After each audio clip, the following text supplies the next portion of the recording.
Pour l'exercice numéro 17, un moteur électrique de puissance PU est égal à 1500 watts et de fréquence de rotation Nm 3500 tours par minute entraîne une vis sans fin 1.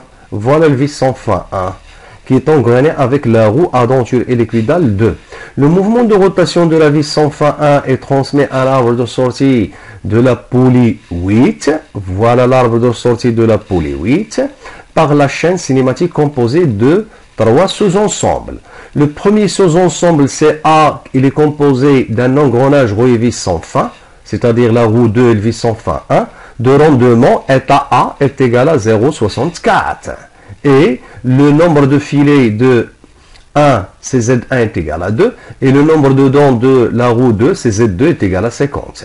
Deuxième train d'engrenage droit, c'est-à-dire l'engrenage 3, 4 et l'engrenage 5, 6. Du rendement état B est égal à 0,87. Et ici, on a les caractéristiques des différents nombres de dents, c'est-à-dire Z3, Z4, Z5, Z6.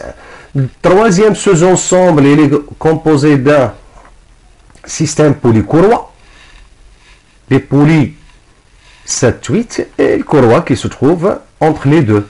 Et du rendement état C est égal à 0,98. Et le diamètre D7 est égal à 35 mm, D8 70 mm. On donne le schéma cinématique et les caractéristiques des différents éléments de la chaîne cinématique de transmission de puissance. La première question, on demande d'exprimer littéralement puis calculer le rapport de transmission du sous-ensemble A, c'est-à-dire le rapport entre 1 et 2.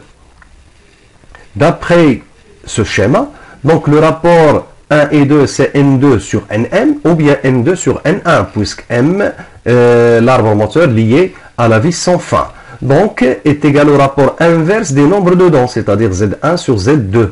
Tout calcul fait, Z1, c'est 2, et Z2, c'est 50, 1 sur 25, c'est 0,04.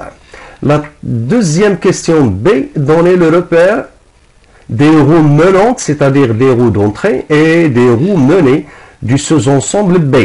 Donc, d'après ça, on a 3 entrées, 4 sorties, et 5 entrées et 6 sorties. Donc, les roues menantes, c'est 3 et 5, et les roues menées, c'est 4, 6.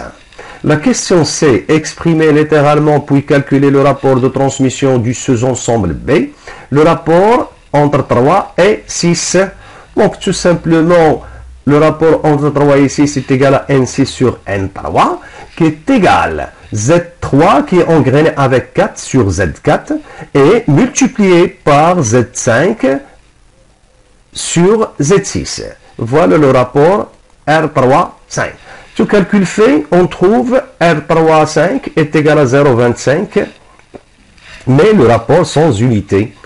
La question D. Exprimer littéralement puis calculer le rapport de transmission du sous-ensemble C, c'est-à-dire du système polycourroie, le rapport entre 7 et 8, la poulie 7 et la poulie 8.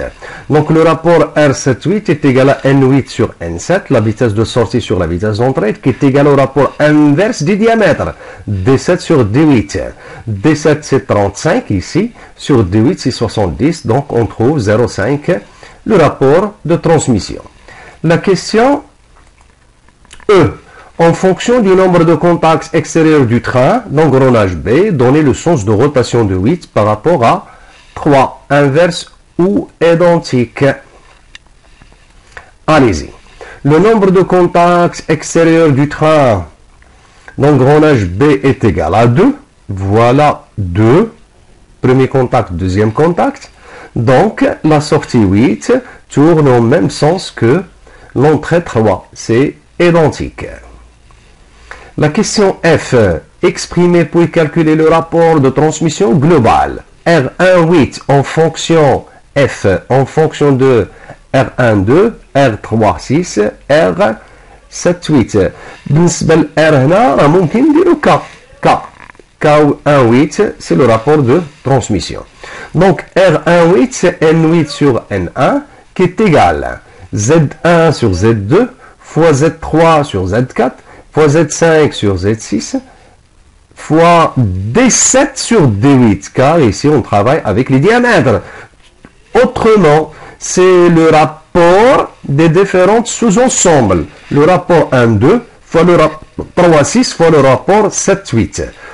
Donc on trouve R1,8, c'est 1 sur 25 fois 1 sur 4 fois 1 sur 2, c'est-à-dire 1 sur 200 ou bien 0,005.